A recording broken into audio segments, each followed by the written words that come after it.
Good morning, Brian. Thank you very much. Good morning, everybody. My name is John Matthew. I run the cloud and automation practice here at Red8. And today, if it's not obvious, we're going to be discussing Microsoft's Windows Virtual Desktop on Azure. I'm joined with today by Tim Muse, and that should, let me get this moving here, that should move along. So I've been with Red8 about 2 years. I've been in the space for 30 plus years, and I'll let Tim speak up about his little background there. Hey guys, Tim Muse. Thanks for joining us. Yeah, I've been in the IT space for coming up on 9 years, and yeah, I've also been with Red8 for a couple years. Excellent, thank you, Tim. So I'll get right into it. So we all should have a pretty good grasp of virtualization and where it's been. It's been with us for 20 plus years, thanks to VMware and the like. And then we have clouds coming around in the last 10 years or so. And one of the things that unfortunately has become more prevalent is remote work on virtual desktops because of the current situation we're in. I think we're all probably sitting at home, locked down, or in an office with nobody around. So VDI and Windows Virtual Desktop have become very, very important today. And I think after this webinar, you're going to see why. I'm going to give a few slides on the advantages of Azure VDI, and then Tim's going to take you through a simple demo, how to set it up, etc., things like that. And as Brian mentioned, please leave your questions to the end. I do love lots of questions. We can take those at the end and make sure we cover all of your inquiries, as well as we would love to talk to you in person, or rather virtually in person, about an implementation for you. So let's see here. All right, so oops, sorry about that. The Windows Virtual Desktop is rather unique. Microsoft has been in this space, obviously, the Windows and data center and desktop space for many, many years.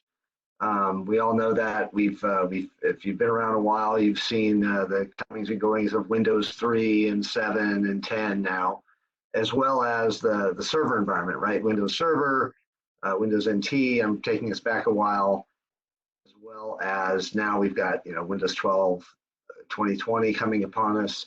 So, and then Azure, right? So Microsoft was a little late to the cloud space game, but now Azure is in full force. Along with the two other main ones, which is Amazon and Google. I would say the one thing that Microsoft can do is since they own that space, the desktop and server space, they can do some really unique things with virtual desktops. So they took their RDS idea and they really ramped it up when they went to Azure VDI. So we're going to highlight 4 basic things here and probably priority. Why does Azure VDI have a leg up on some others, and then what other advantages are there in terms of scalability? So let's kick into the first one here, which is one of the things that Azure VDI can deliver, which others cannot, and this is unique to Windows 10 on Azure VDI, is what they call a multi-session Windows experience. You can have up to 10 users per VM on Azure VDI in the cloud, and this will allow you, from a cost savings perspective, enormous benefits.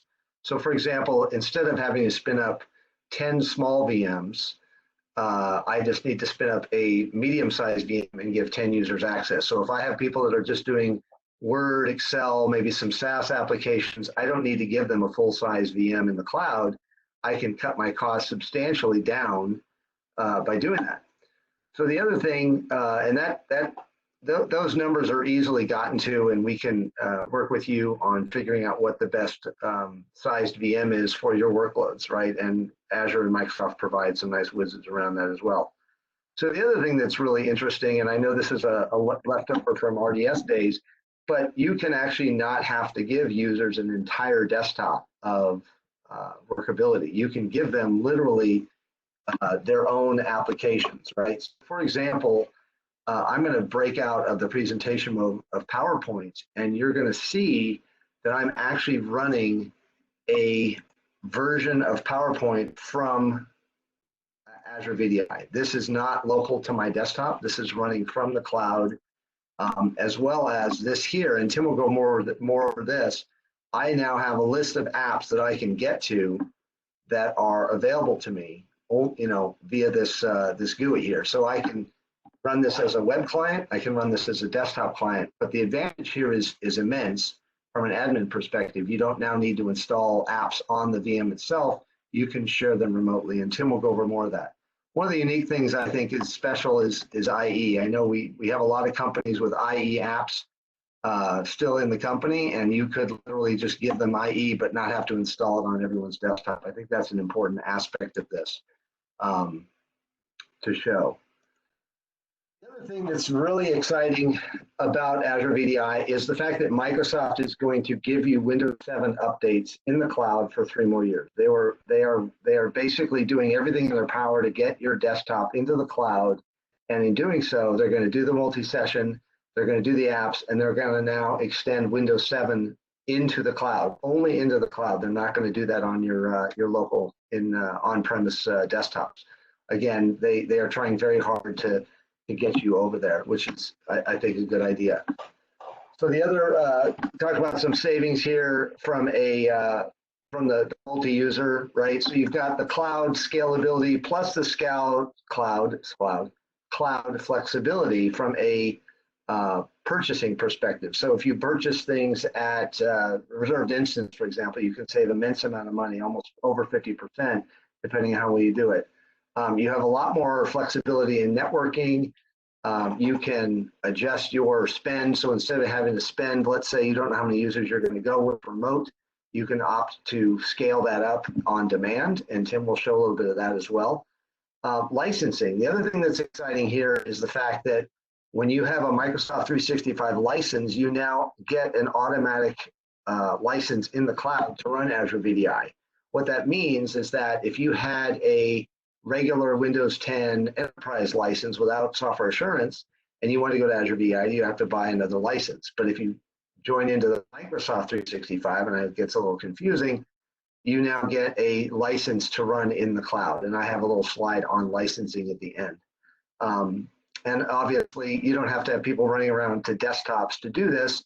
One of, excuse me, Second Gear, we sell a lot of used laptops to a lot of people. That business is doing very well in an unfortunate way. It's sort of a sweet and sour kind of thing. But they prep desktops for customers, and Azure VDI is a big part of that. However, if you wanted to just give Azure VDI to a user, you don't have to install any software. They just run the remote desktop software that I just showed you, and they have a desktop or they have an app, either one. So you have a lot of flexibility here. And as I mentioned, you've got the, Tim will demonstrate the management of Windows Virtual Desktop, but you have a lot of flexibility with the licensing, with the scalability of Windows 10, as well as the scalability of the cloud itself. All right, moving on.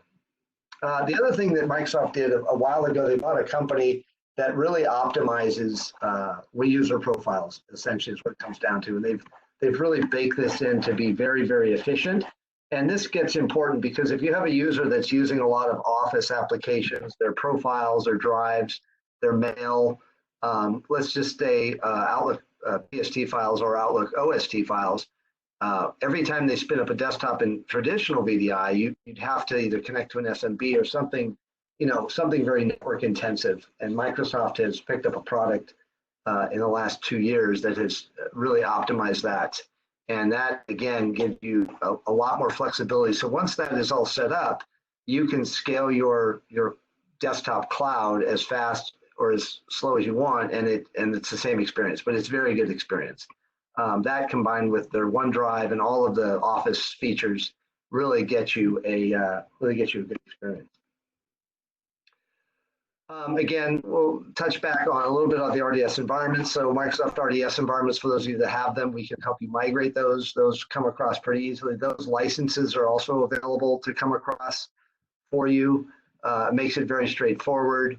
And, again, you have a very simple management interface to get you so your workforce can be on a remote system very, very quickly. There's really not a lot you need to do on-prem. In fact, basically nothing on-prem. It's all done in the cloud. The setup takes less than a few days, and away you go. And again, Red8 is here to help you set that up. more importantly, train you and make sure you have the best design and deployment out there. And again, we have customers currently in 5 regions, like Israel and Australia, stuff like that, running VDI. It helps a lot.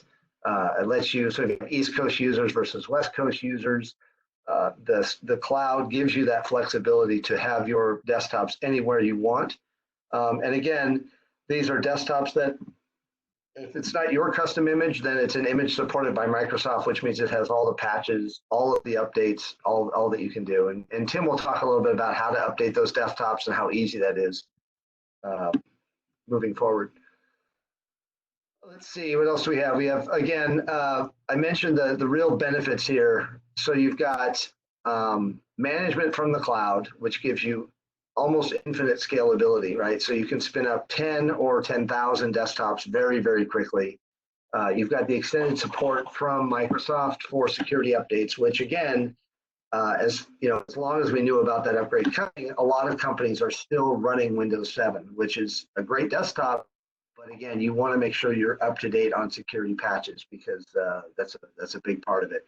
And then again, it's also integrated with your, if you're on, once you move to Windows Virtual Desktop on Azure, you have an entire platform that supports you on both the management and security aspects, as well as you've got now monitoring, logging, all of the advanced benefits you may or may not have had with an on-premise situation with desktop. So a lot of benefits moving to Windows Virtual Desktops. I mentioned the licensing. The licensing is pretty straightforward. Any of these licenses will come across and get you a Windows Virtual Desktop license. And what that means is you may run Windows Virtual Desktop, you are licensed for it. Now, that does not include the compute or storage of those VMs, which I wish it did, but it doesn't. So the beauty there, though, is that given the flexibility of the platform, if you have a workforce that comes in on a regular basis, let's say 9 to 5, you have 1,000 users that come in, you can tell the environment, hey, at night, just spin me down to maybe 10 desktops, save that money, and then when the people start logging in, it will spin up to as many as you need, in that case 1,000. So you have a lot of flexibility there from a storage and compute perspective that helps you a lot. Again, the licensing, they made it as easy as possible to come across. And you can also, if you don't have the Microsoft 365 license, we're happy to work with you. There's a lot of choice there in terms of getting, adjusting your licenses to make it work with the environment. And then again, we have tools and talent to help you figure out where your reserved instances would help you best. And Microsoft has recently updated the reserved instances to allow you to buy those monthly. So what that means is, if you're not familiar with a reserved instance, let's say a VM would cost you $100 a month on a month-to-month basis, right? You can opt to purchase a year's commitment, right? Pay that month to month, and you would save, initially, you would save about 48%, or I think it's 42% on the initial RI. There's other ways to save money in the cloud. And again, that's why Red8 is here. We're here to help you figure out what that is. All right, so with that through, I'm going to give it back to Tim, and he's going to give you the demo of Azure VDI. And again, stay to the end of the demo. We're here to answer questions and provide whatever we can to help you guys get onto Azure VDI. With that, Tim, go ahead and take it over. Cool, thank you, John.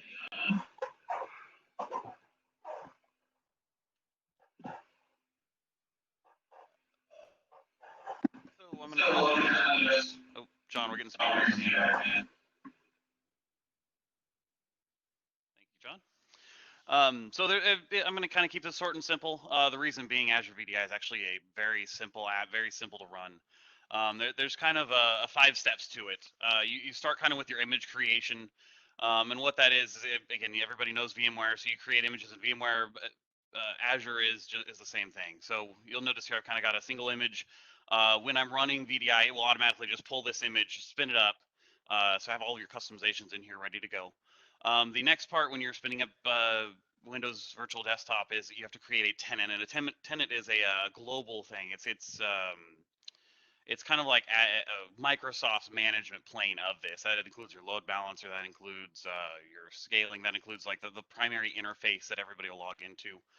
And that's typically about like 10 lines of PowerShell. It's pretty simple. You do it once, you're done. You don't have to touch it again. The next step is the host pool creation. And what that is actually spinning up these. You'll see you have a ton of VMs here. These are actually your VMs and what your users are actually going to be logging into. And kind of what that looks like is there is a tool from Azure here, and you can, if you guys have an Azure instance and want to take a look, you just type in host pool here in the search, and you'll notice it pops right up here, provision a host pool. And to save a little time, I've already filled one out here. So it kind of pops into this wizard, and it's very simple. You just select your resource group, select your region where you want to build it. You kind of give it a name. So this is where you can separate between finance desktops, finance remote apps, marketing, just different business groups. You can label it however you like. I know a lot of people like to have an IT pool, so you can kind of give your IT folk another entry point into the network. I know I was at a company once where they did the same kind of thing in Citrix, and it worked very well to kind of give IT their own separate entry point where they have a little bit more flexibility on the VMs. Some default users here, if you want to give people immediate access once it's built, you can always add in more later, add, change, remove, etc. And I'll go into a little bit more of that here in a minute. Then we'll pop over here to the next screen where we configure the virtual machines. And this is how John was talking about the kind of a calculator, essentially. Showing or to kind of scale out your environment, how big you want to start with, or how big you want to make your environment. It's kind of based on usage profiles. So if you have some power users, it's going to probably provision a single VM per user. And if you have, and then also your number of users. So you can see we can scale this up to 10,000, and it wants to spin up 417 VMs. And it's helpful to do that calculation. You can do that outside of here, definitely, and we can also help you size, because these user profiles will take a little bit of kind of gotta learn your environment to really find out what you need. So for now, I just want to spin up one, give it a virtual machine prefix, and what this does is this is the actual the computer name that the VMs will spin up with, and it'll add a -0 or -1, etc. as it scales. So you have separate computers or separate VMs that are being spun up and added to your Active Directory. The next step is our virtual machine settings, and this kind of digs in here. So you've got a couple of options here. At the top, you'll notice most people will end up using the manage image, which will be that image that I specified before. Or if you want, you can just use the gallery images. And these are just provided by Microsoft. There's 4 of them. I like to just spin up the PROPLUS because it's nice and easy and simple. I do recommend if you are ever building an image, you want to start with this as a base. It's good to start with the Azure template just because they added in a few extra things, like FS Logics and a few other applications and settings that work better for Windows Virtual Desktop. Specify your disk type, and then this will be a service account for Active Directory that just every time a new machine is spun up, it will join it via this account to the domain. If you want, you can specify or not specify. It's your choice as far as a domain to join. So if you do have a multi-domain environment, you can then specify which one to join. You can have different clusters or different session hosts, different pools on different domains if you want. So you can have as many pools as you want. And let's say you need one for each domain, you can do that. And it is all managed under that one WVD tenant, and all of the directions for users still all remain the same. So they all still log into the same WVD remote desktop client. So it kind of saves some of your documentation and some knowledge transfer to the users. Also, again, if you need to specify a certain OU to hit the correct GPOs, you can do that as well. And then your Azure VNets here. That changed for some reason. Let me change that back. Do recommend having some sort of, when you're building this in Azure, have a separated subnet for them to be built in. It's more of a scalability thing. You don't want your subnet to be kind of filled up, and then you're trying to spin up a new VM and you're out of luck because you're out of IPs. So the next step here is your WVD tenant information. So you built the tenant. We built the tenant previously in PowerShell, and then you pull some information from that to actually import here. So we have just a tenant name. And then we always want to tie to a service principal. It's always best practice. You can use a standard username and password, but you always will run into issues there. Passwords expiring or accounts get disabled, etc. Service principals are definitely the way to go. It's a super long string, password, application ID, and your tenant ID. And once you're done, you just review and create. I'm going to go ahead and create this. This is going to take probably a good 15 to 20 minutes, just because it's doing several steps. But I will flip over, so to not waste everybody's time, I'm going to go ahead and flip over to some images we have built. And so once you kind of have that built, you want to once this is done, you will add in your users, and if you do want to go with remote apps, you add in your remote apps. And what we'll do is we will spin over to the there is a management console for this as well that you can spin up. And what that looks like is this here. This is the WVD management tool that Microsoft provides. It kind of shows all of your tenants, all of your host pools here, so you can kind of see what you've got built. You can dig into that host pool. You can see any active hosts you have running. So you'll see this pool is a small pool. I've only got a single application server running. You can spin into your application groups, which if you're familiar with RDS, by the way, a lot of this should look pretty familiar. They kind of lifted and shifted the RDS infrastructure and moved it to Azure, and then kind of just added on top of it, and it works out very well. Especially I'll get into this in a minute, but anybody that is familiar with user profile disks and their limitations, there's a very good fix for that here in Azure. So once you dig into this application group, you can see we have a set of users right now. I have just myself in this group just for testing purposes. And then also the applications. And you'll notice I've got a list here of applications that I've provided to the users. And once you kind of add all this together, you get a really nice user experience. I'm gonna flip over here to my remote desktop. There is the web client, which is this here, and you also have, you saw from John, the thick client you can install on desktops. They both function a little differently. I know I've heard several requests to get a virtual desktop or a RDP session essentially into a web browser, and they've actually finally done that. So when you're using RDS now, a user can come in and log directly with their web browser, and if you publish them a desktop, you can simply click this, press allow, and it will connect right in here in the browser, and they will have a full desktop. And of course, the curse of the live demo strikes. Okay. So, and again, let me flip over to the fat client here. That'll probably work for me.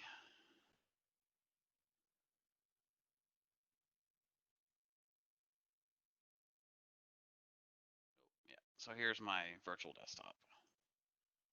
And again, forgive me, I'm on a large resolution monitor here, so it's going to be, I'm going to keep it windowed. But so that does work in the browser. Again, like I say, it's just the curse of the live demo today. Here.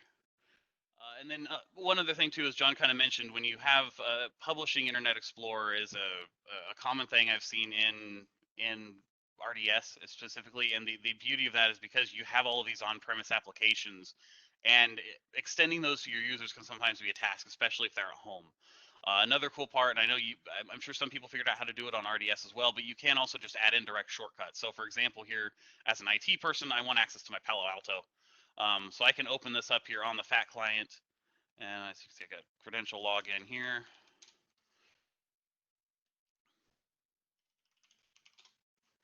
And this does initiate a standard RDP session, so it does take a minute the first time. Once you're connected in, it's a lot quicker. So I will pull this up. So as you can see, this is a little laggy because it's RDP, but it's very usable, very easy to work with. And as you can see now, without any VPNs, without any extra clients, I'm just logged into my Palo.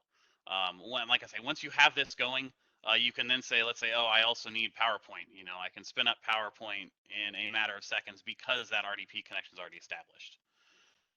And one thing I noticed here too, you know, I forgot to actually add Outlook to this pool. You know, that's something I'd like to provide. So, and it's very simple with the virtual desktop management tool here to publish those apps. So you can essentially pop back in here, select your application group, and down here on your apps, you can simply just publish apps from the start menu. When you want to dig in and do some advanced things, you can do it from a path. But for now, just from start menu, it will pull any active hosts, and it will pull all the information back from that start menu. And it will, and then you can notice here, someone's going to pick Outlook, and I'm going to publish it.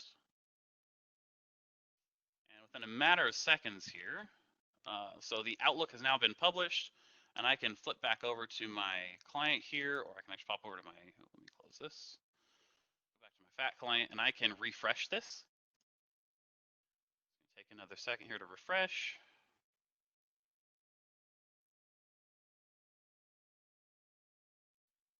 how quick and simple. Now I've got Outlook that I can provide to my users.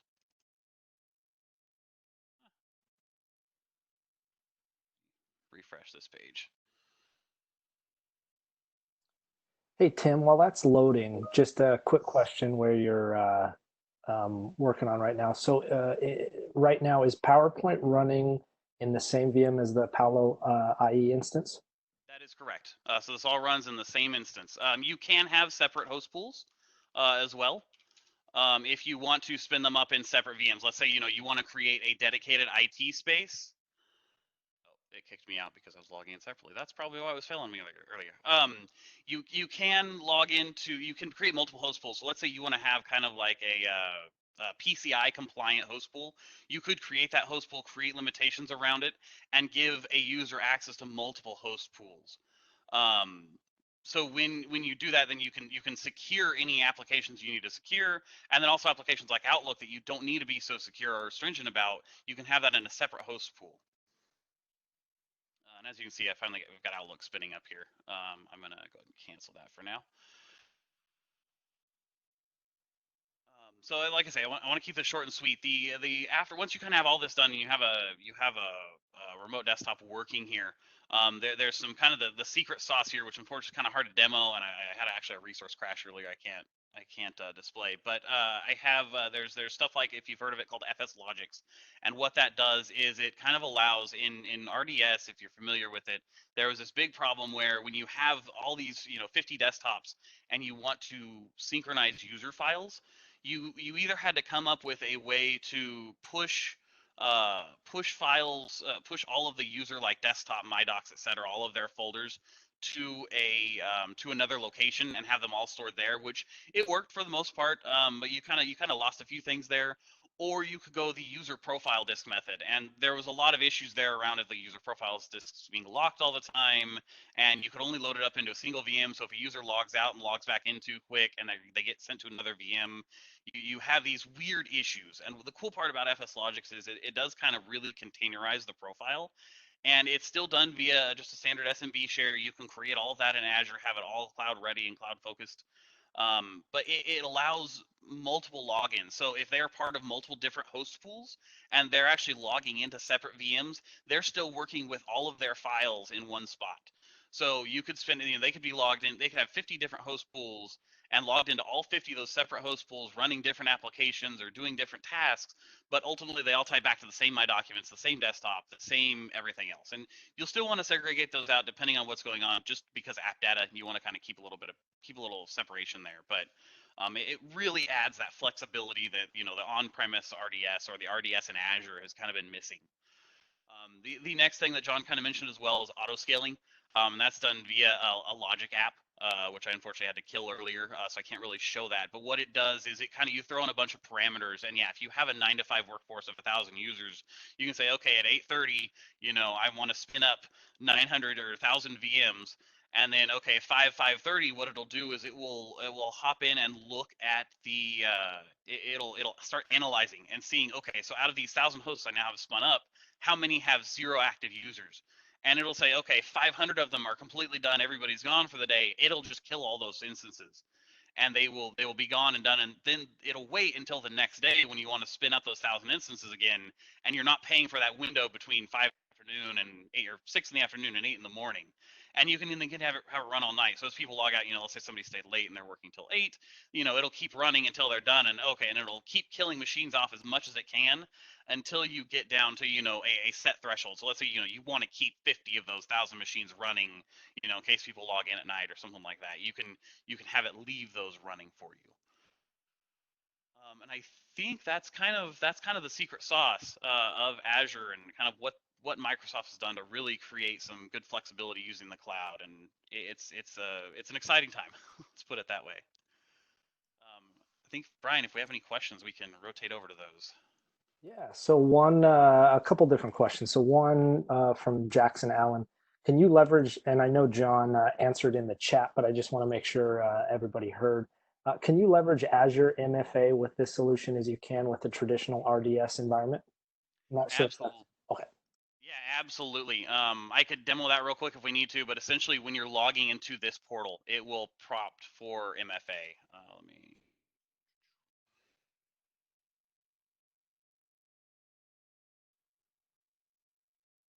It's popped up an incognito window here, so it should not remember any of my sign-in information.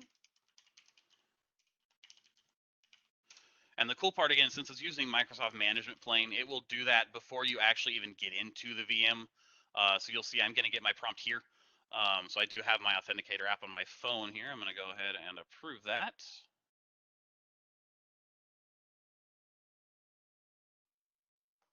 And then here we are, we're in. And once you're at this point, then too, you're not actually having to install your MFA on your VMs. You're not having to worry about authentication there because you already got it to get here. Oh, hey, look, my finance desktop's spun up. The other thing I want to mention, Tim, on that around Jackson's question is if, in my case, I had PowerPoint as a pinned app to my start menu and I didn't have any sessions open, as soon as I launch that, it has me log in and do my MFA as well there too. So MFA, if you have MFA protecting your assets with Azure AD, then definitely it does the authentication for you. I want to point that out.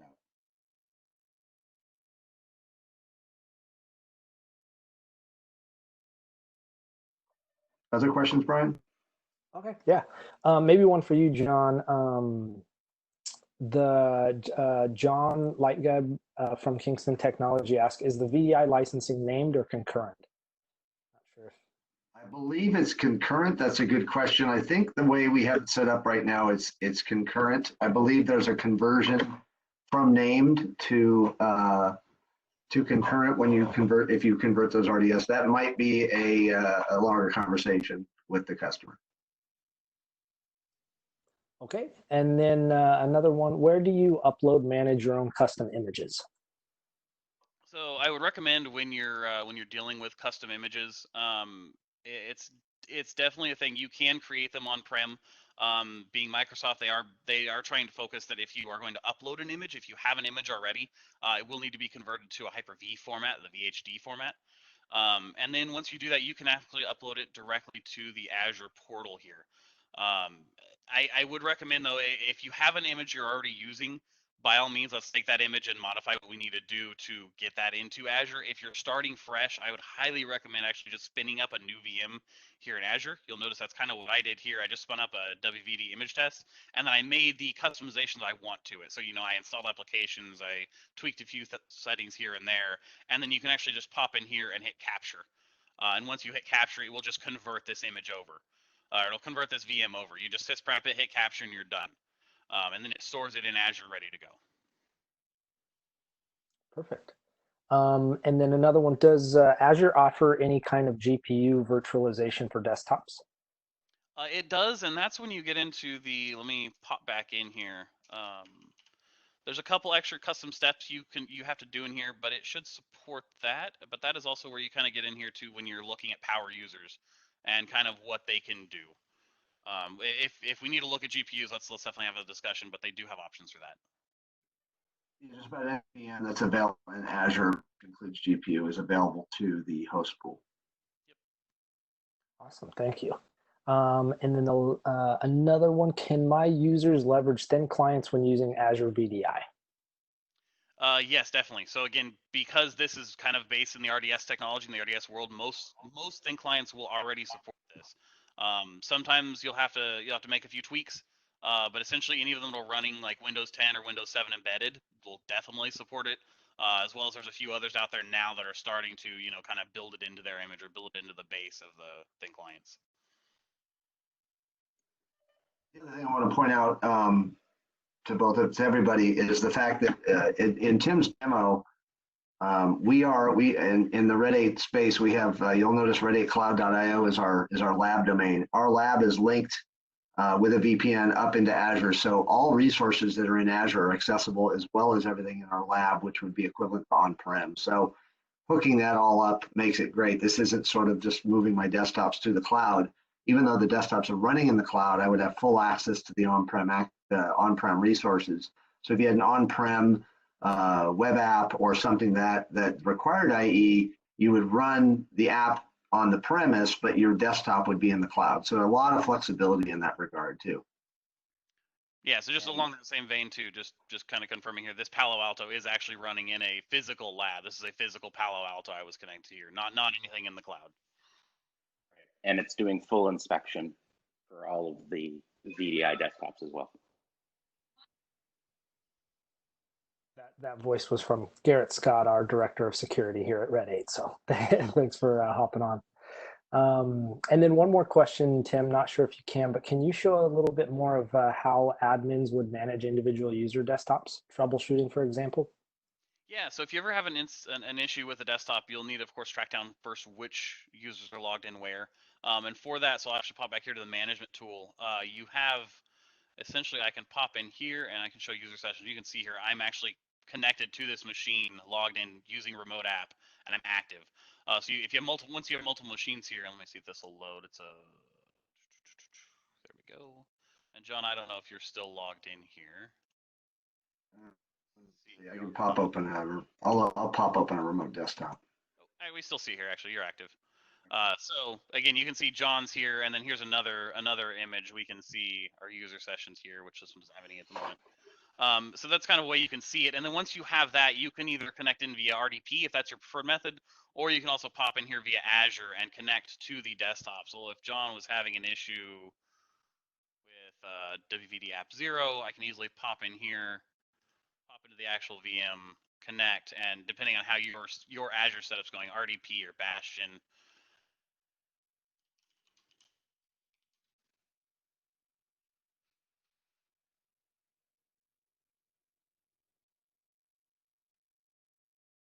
And then now I'm actually in that VM and I can troubleshoot what's going on. And it's, again, if, like I say, this is really ties back to RDS. If you're familiar with it, I can see that John is actively logged in, what he's doing, what's going on. If you need to pull up your event viewer, pull up any other resources, it just acts like a normal VM at this point.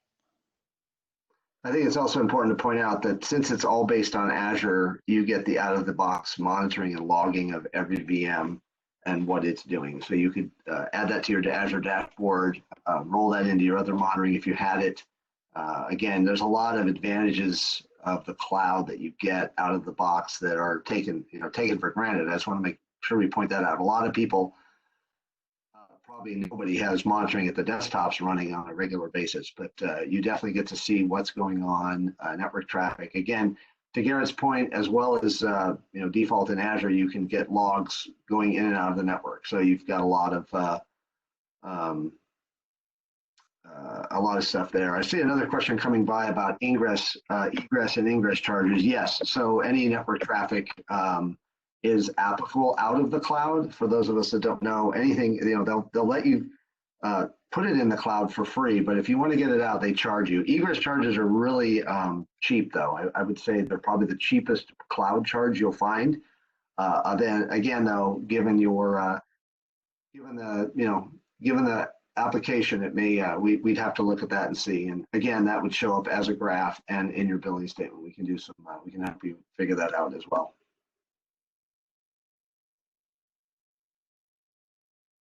Okay, I think that gets through all of the questions. We really do appreciate everybody participating. Anything else, Tim or John, that you guys want to review before we close out? This is John. I did want to mention we have 3 or 4 engagements going on right now. We've got, like I said, a bittersweet time right now with this the COVID situation and a lot of people remote. We have several customers that are switching to Azure VDI quickly. We're helping them get there because they were not set up to be remote. Red8 by all means can help you get there quickly. We have other customers that do call centers that are able to move very quickly because of the solution. So it's we'd love to talk to you more about how we can help you guys get remote with Azure VDI.